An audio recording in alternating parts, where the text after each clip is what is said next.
अर्जुन बोले, हे कृष्ण, जो मनुष्य शास्त्र विधि को त्याग कर श्रद्धा से युक्त हुए देवादि का पूजन करते हैं, उनकी स्थिति फिर कौन सी है?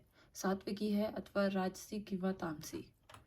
श्री भगवान बोले, मनुष्य की वह शास्त्रीय संस्कारों से रहित केवल स्वभाव से उत्पन्न श्रद्धा सात्विकी और राजसी तथा तामसी ऐसे तीनों प्रकार की ही होती है। उसको तू मुझसे सुन।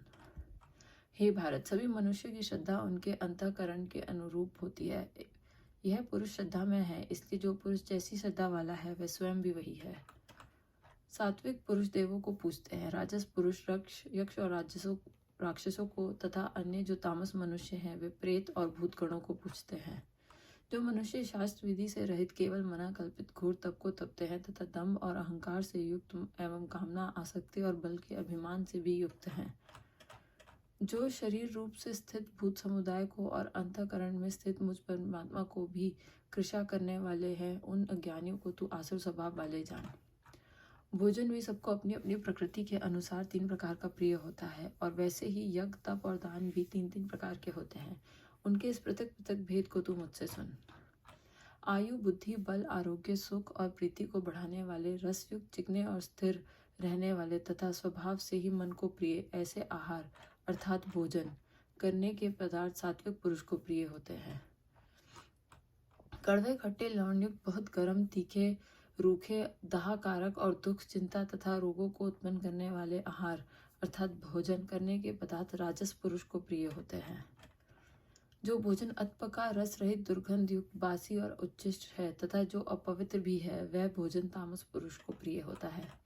जो शास्त्र विधि से नियत यज्ञ करना ही कर्तव्य है, इस प्रकार मन को समाधान करके फल न चाहने वाले पुरुषों द्वारा किया जाता है, वह सात्विक है।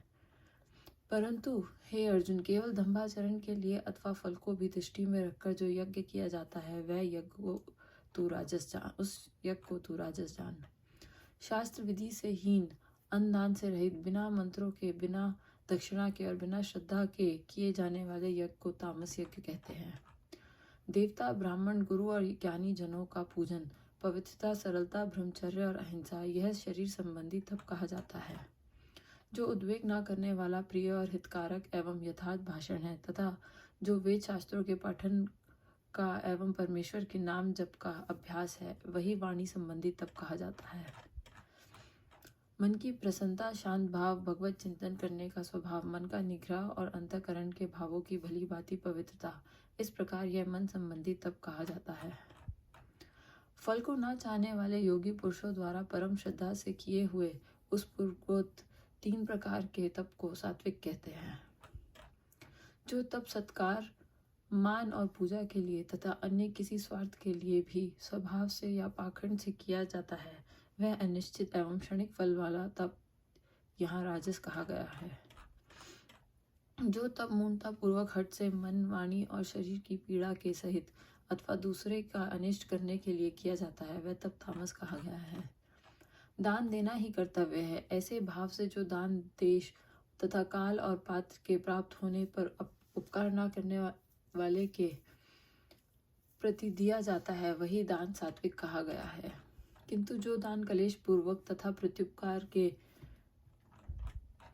प्रयोजन से अथवा फल को दृष्टि में रखकर फिर दिया जाता है, वह दान राजस कहा गया है। जो दान बिना सत्कार के अथवा तिरस्कार पूर्वक अयोग्य देश काल में और कुपात्र के प्रति दिया जाता है, वह दान तामस कहा गया है। ओम तत्सत, ऐसे यह तीन प्रकार का सच्चिदानंद ब्रह्म का नाम कहा है। उसी से सृष्टि के आदि काल में ब्राह्मण और वेद तथा यज्ञादि रचे गए। इसलिए वेद मंत्रों का उच्चारण करने वाले श्रेष्ठ पुरुषों की शास्त्र विधि से नियत यज्ञ, दान और तप रूप क्रियाएं सदा ओम, इस परमात्मा के नाम को आचरण करके ही आरंभ होती हैं। तत् अर्थात तत् नाम से कहे जाने वाले परमात्मा का यह सब है। इस भाव से फल को न चाहकर नाना प्रकार की यज्ञ, तप रूप क्रियाएं तथा दान रूप क्रियाएं कल्याण की इच्छा वाले पुरुषों द्वारा की जाती हैं। सत्य, इस प्रकार यह परमात्मा का नाम सत्य भाव में और श्रेष्ठ भाव में प्रयोग किया जाता है तथा हे पार्थ, उत्तम कर्म में भी सत्य शब्द का प्रयोग किया जाता है तथा यज्ञ, तप और दान में जो स्थिति है वह भी सत्य इस प्रकार कही जाती है, और उस परमात्मा के लिए किया हुआ कर्म निश्चय पूर्वक सत्य ऐसे कहा जाता है। हे अर्जुन, बिना श्रद्धा के किया हुआ हवन, दिया हुआ दान एवं तपा हुआ तप और जो कुछ भी किया हुआ शुभ कर्म है वह समस्त असत इस प्रकार कहा जाता है, इसलिए वह ना तो इस लोक में लाभदायक है और ना मरने के बाद ही। ओम जय भगवत गीता।